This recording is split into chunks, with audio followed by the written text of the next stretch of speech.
દસમ સ્કંદ પૂજ્ય શ્રીજીના યુગલ ચરણારવિંદમાં દંડવત પ્રણામ. આ વૃક્ષનો વિસ્તાર કરવા માટે એના મૂળમાં ત્રિમૂલ 3 વસ્તુઓ રેડી છે: સાત્વિક, રાજસ અને તામસ. આ વૃક્ષમાંથી 4 પ્રકારનો રસ ઝરે છે. ચતુર્રસ. જગતમાં 4 પ્રકારના રસોનો અનુભવ થાય. કયો? ચતુર્થ પુરુષાર્થ: ધર્મ, અર્થ, કામ અને મોક્ષ. જુઓ, ધર્મ, અર્થ, કામ અને મોક્ષ. વળી આ વૃક્ષ 5 પ્રકારનો છે, પંચવિધ. જગતના જીવો અને અમે દેવો 5 પ્રકારે તેનો અનુભવ કરીએ છીએ. તે છે 5 ઇન્દ્રિયો, 5 જ્ઞાનેન્દ્રિયો અથવા 5 કર્મેન્દ્રિયો દ્વારા જ જગતનો અનુભવ થાય. 5 કર્મેન્દ્રિયો, 5 જ્ઞાનેન્દ્રિયો અને 11મું મન. આ નાક ઇન્દ્રિય છે, મોઢું છે, એ દ્વારા જગતનો અનુભવ થાય.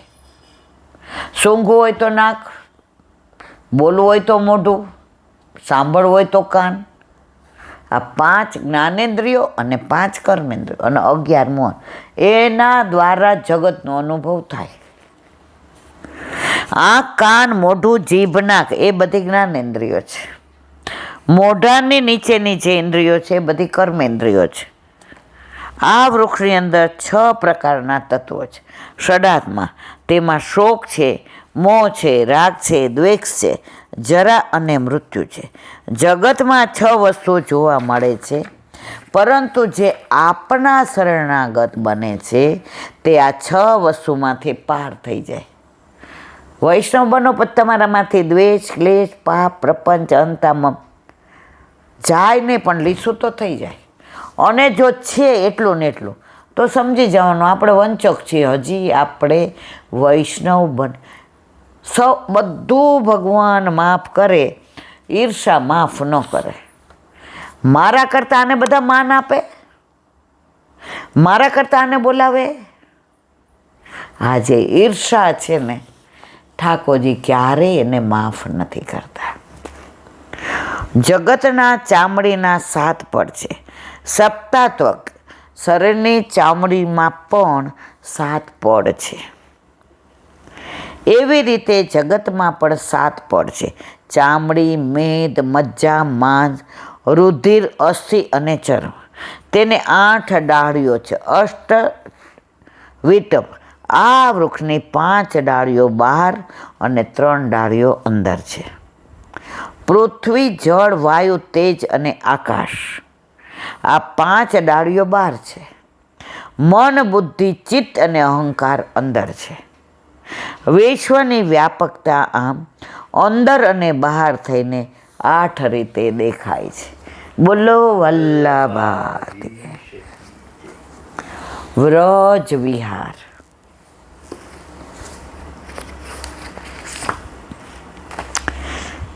કાલે આપણે રૂપચંદન ચંદાની વાત કરી. માણસને થોડું જ્ઞાન આવે ને એટલે અભિમાન આવે. અભિમાન પ્રભુથી આજે નહીં, કાલે નહીં, ક્યારેય સહન થતું નથી. અભિમાન શેનું? અહીંયા બેઠા છે ને આપણે બોલીએ જ ભગવત નામ. અભિમાન આવ્યું, લે લખવા લાગુ પડ્યો, લે બોલતી જ બંધ.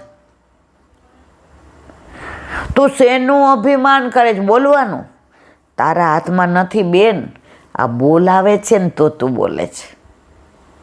તું નસીબદાર છો, તારા દોષ જોયા વિના તારા મોઢાનો ઉપયોગ વલ્લભ કરે છે.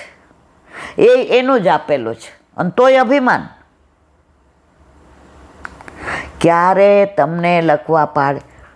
પ્રભુથી અભિમાન સહન થતું નથી. તો એને પછી 2 પ્રશ્ન પૂછ્યા, સીધા દોર થઈ ગયા. શ્રી ગુસાઈજીના સેવક માણેકચંદ શેઠ વૃદ્ધાવસ્થામાં ગોકુળમાં રહેલા. તે પાતળમાં પ્રસાદ છાંટતા નહીં. તેમની પરીક્ષા માટે કોઈ સાચોરા બ્રાહ્મણે ભાત નીચે ગોબર ધર્યું. ગોબર એટલે છાણ. આ ઈર્ષા માણસને કેવું કરાવે છે. હામાં માણસને પાડી દેવા માટે એ જમાનામાં હતા. આજે છે એવું નથી. 550 વર્ષ પહેલાં હતા.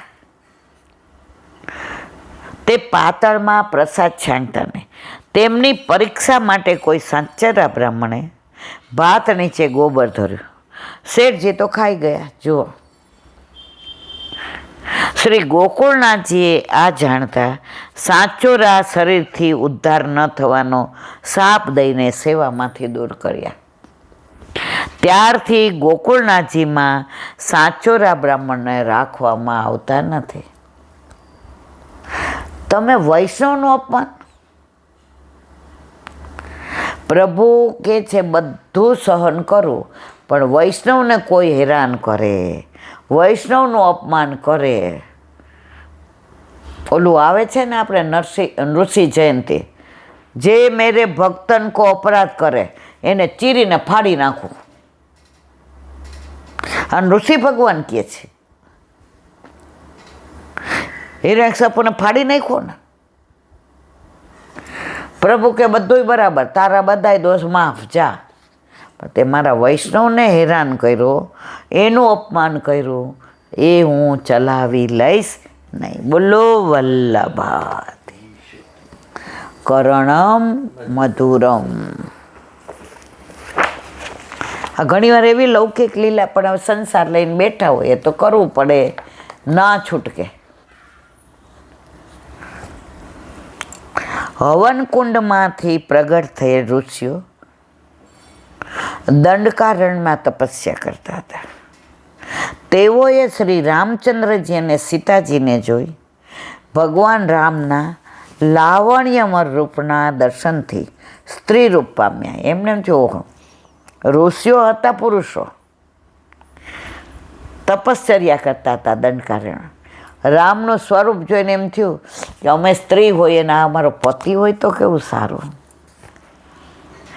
શ્રી રામચંદ્રજી પાસે સીતાજી જેવા પ્રેમ સુખની માગણી કરી. રામે આપેલ વચન શ્રી કૃષ્ણાવતારમાં પ્રભુએ પૂરા કર્યા. તે ઋષિ રૂપા ગોપીજનો. તારા બધા મનોરથ તમારા પૂરા, પણ અત્યારે મારે એક પત્ની વ્રત છે. એટલે સીતાજી સિવાય હું આ સુપર્ણખાને લીધે તો આખી રામાયણ થઈ. રામને જોઈને મોહી પડી. રામ કે જો ભાઈ હું તો પરણેલો છું, એક પત્ની, આ લક્ષ્મણ પાસે જા. લક્ષ્મણે તો ધોંચ ચડી તો નાક ને કાન કાપી લીધા. સુપર્ણખાને સીતાજીની બહુ ઈર્ષા થતી હતી.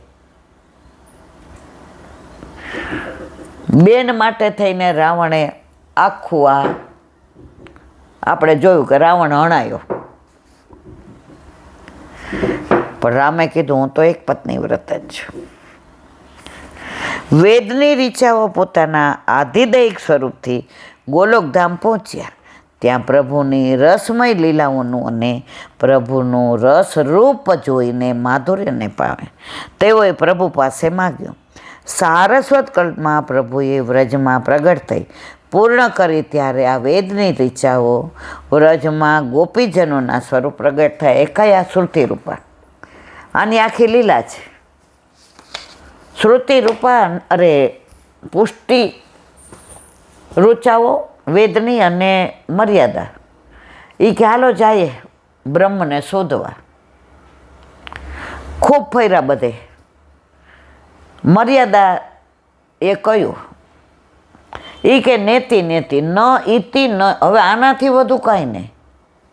ઓલી કે ના હું તો જઈશ જ. કોણ? પુષ્ટિ રૂચા. મર્યાદા ત્યાંથી પાછા ફરી ગયા એટલે પુષ્ટિને ન પામ્યા. અને અહીંયા એણે જોયું તો હો સારસ્વત કલ્પમાં યમુના કિનારે ઠાકોરજી ગોપીઓના બેડા ચડાવે. આ બ્રહ્મ, આ પરમાત્મા, ઈશ્વર ભગવાન. ઠાકોરજીએ કીધું કેમ આવ્યા? એણે કીધું ગોપી આવી બનાવો ગોપી સુખ. પ્રભુ કે તમે મારું સુખ માન્યું હોત તો માગત, મારી ગોપીને તોલે કોઈ ના આવે. એના માટે તમારે તપ રાહ જોવી પડશે. અને પછી સારસ્વત કલ્પમાં એ પુષ્ટિ રૂપી આવ્યા અને શ્રુતિરૂપા ગોપી થયા. ગુસાઈજી પણ શ્રુતિરૂપા ગોપીના હેડ ઓફ ધી ડિપાર્ટમેન્ટ. બોલો વલ્લભાધીશ.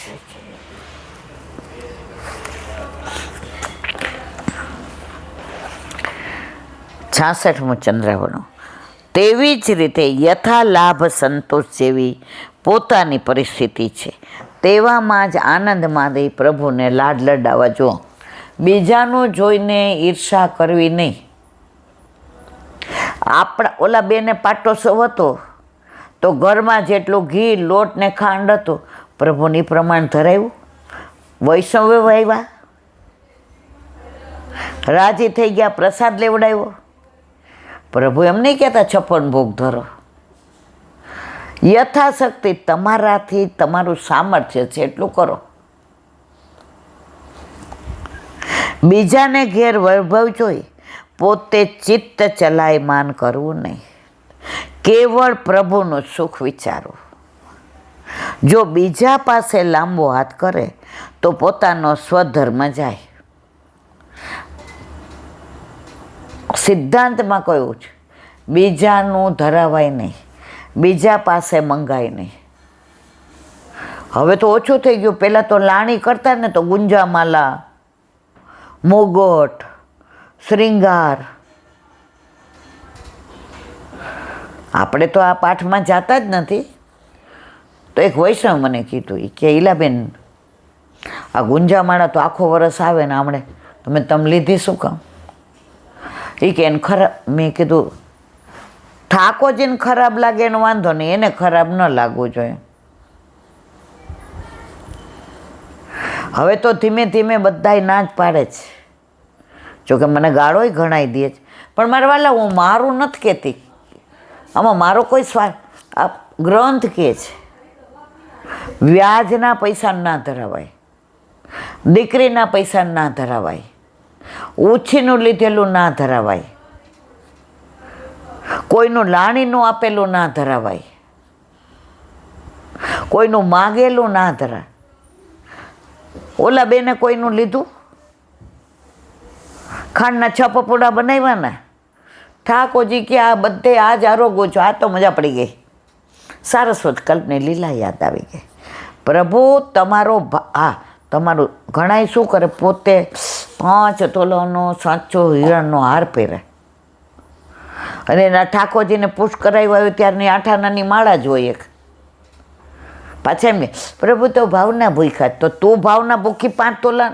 જો પ્રાચીન ભગવદીઓ તો એવું કહેતા કે અમારા દીકરા દીકરીને લગ્ન હોય ને તો અમે ઠાકોરજીની આજ્ઞા લેતા અને પહેલું દીકરીનું આણાનું કાંઈ લેવા જાય ને પહેલાં ઠાકોરજીના વસ્ત્ર, પહેલાં ઠાકોરજીનું કોઈ પણ શ્રૃંગાર, કર્ણફૂલ છે કે ગળાન માળાજી છે કે તિલક છે સોનાનું, કાંઈ ત્રેવડ ન હોય તો ઝાંઝર લઈ ઠાકોરજીના નુપુર લઈ આવી ચાંદીના.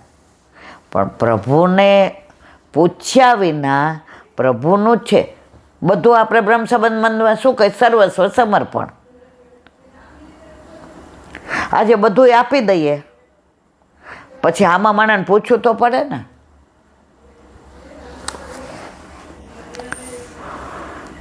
પોતાના પ્રાણ પ્રિય સેવ્ય પ્રભુમાં તે શક્તિ નથી કે બીજે ઠેકાણે લાંબો હાથ. આજ મારો બર્થડે હોય અને તમે એમ કહો આ વખતે ધંધામાં જરા આવું છે તો આ વખતે ખાલી તારા માટે હું આ જો 4 પિન લઈ આવ્યો છું માથામાં, પૈસાની વ્યવસ્થા ને સાડી લઈ દઈશ. હવે તમારો ભાઈબંધ આવે એમ કે એ રીખલા આજે ભાભીનો જન્મદિવસ, ચાલ મસ્ત સાડી લઈ આવું, હું લાફો માર દઉં. તમને ગમે, મને ગમે. મને 4 પિન 1 રૂપિયાની લાવ્યા હો ને વરસ આંચો. મારા જન્મદિવસે મારા મિસ્ટર લાવ્યા છે. તો આપણા ઠાકોરજીને પણ કોઈનું નથી ગમતું. એક નવું વસ્ત્ર લઈને ધરાવો, મારવાલો રાજી. નવું વાવા જો.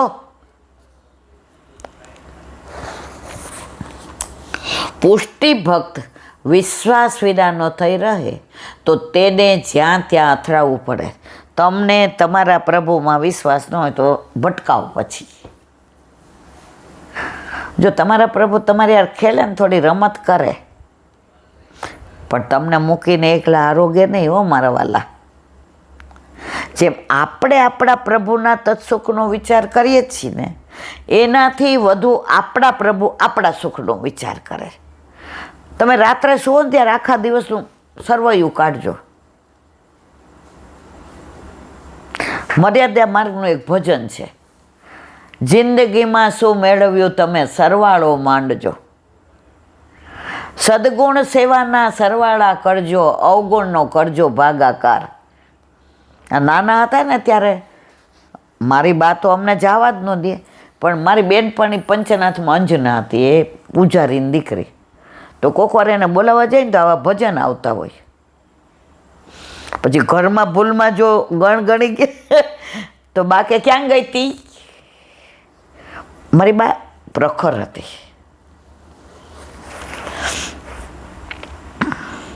મનુષ્ય તો શું, પણ અન્ય દેવને પણ પોતાના સુખ માટે ઉપાસના કરી મનાવવા નહીં.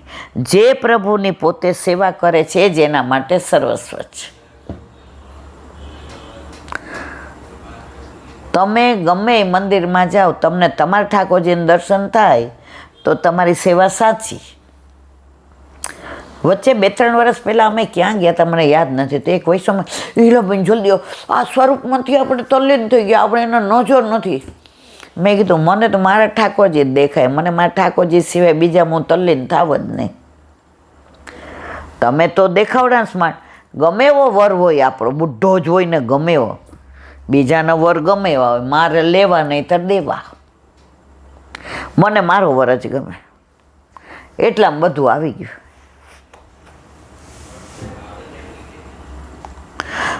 પ્રભુ મનનું સર્વ જાણે છે.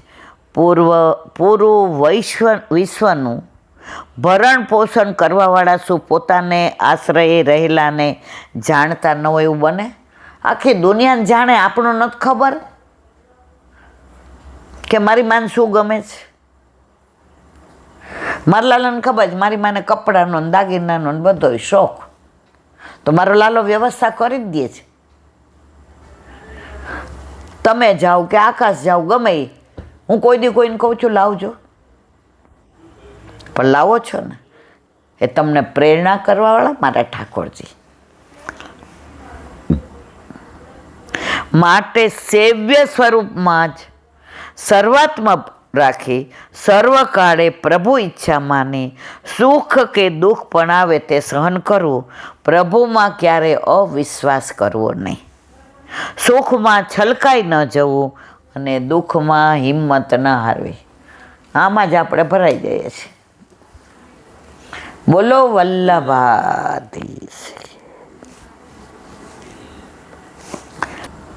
શ્રી વલ્લભાધીશ. સુબોતી નીચેનું પાન વલ્લભ કરાવે તો થાય. આને સ્પર્શ કરવો આપણા બસની વાત. સુત ઉવાચ ઇતિ પુત્ર કૃતાધીના સોનું તપ્તો મહામુનિ સ્વયં વિપ્રકૃતો રાજ્ઞા નૈવાદ્યમ તદ ચિંતયત. અર્થ, સૂતજી કહે છે પુત્રે કરેલા અપરાધથી દુઃખી થયેલા મહામુનિ સમીકે રાજાએ પોતાનો અપરાધ કર્યો હતો તેનો વિચારેય ન કર્યો. એને એવું ન થયું કાને આમ કેમ, પણ દીકરાને દુઃખ લાગ્યું એટલે શૃંગીને કહે છે તે આ ખોટું કર્યું, અપરાધ કર્યો છે. સુબોધિની છે મહામુનિ સમીક ઋષિને મહામુનિ કહ્યા છે, કારણ કે પાપ તો બીજાએ એમના પુત્ર શૃંગીએ કર્યો હતો, છતાં તે આટલો બધો પશ્ચાતાપ કરે. જુઓ, દીકરાએ શાપ આપ્યો તો પશ્ચાતાપ બાપ કરે છે, એટલે એને મહામુનિ કહ્યા છે. ભગવાને પણ આ વાતને અનુચિત માની હતી, એમ ભગવાનના હૃદયની વાત જાણી ગયા. જેને ગર્ભમાં પરીક્ષિતને ભગવાનના દર્શન થયા ને બચાવ્યા, એને તે શાપ આપ્યો રાજાને. અને એવો રાજા જે પ્રજાને કેટલું સરસ રાખે છે. આપણે તપ ને બધું કરી શકીએ છીએ એનું કારણ આ રાજા બધી વ્યવસ્થા કરે, એને તે શ્રાપ આપ્યો. કારણ કે તે મહામુનિ હતા, એમના માટે વધુ શું કહી શકાય? રાજાએ એમના ખભા પર મૃત સાપ નાખ્યો, પણ મુનિએ મનથી પણ અપરાધનું સ્મરણ ન કર્યું. તે પરંપરાથી પાપ ભીરુ હતા. એમને પાપનો બહુ ડર લાગતો હતો. ભગવાનનું હૃદય એમને જ્ઞાન હતું અને અન્યનો દોષ જોનાર ન જો. ઋષિ મુનિઓ અન્યનો દોષ ન જોએ, માટે મહામુનિ હતા. મુનિએ રાજાના અપરાધને ન જોયો, પણ પોતાના પુત્રના દોષ એમને દેખાયો. જો આ કહેવાય ઋષિ, કેવા તપસ્વી. રાજાએ મૃત સાપ નાખ્યો તેનો દોષ ના દેખાયો, એના વખાણ જ કર્યા છે. પણ પોતાના પુત્રએ સાપ આપ્યો એનો દોષ દેખાયો, એટલે આ મહામુનિ છે.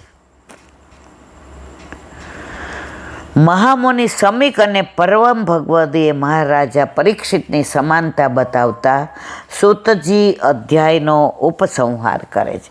બોલો વલ્લભાઈ શ્રીમદ. હા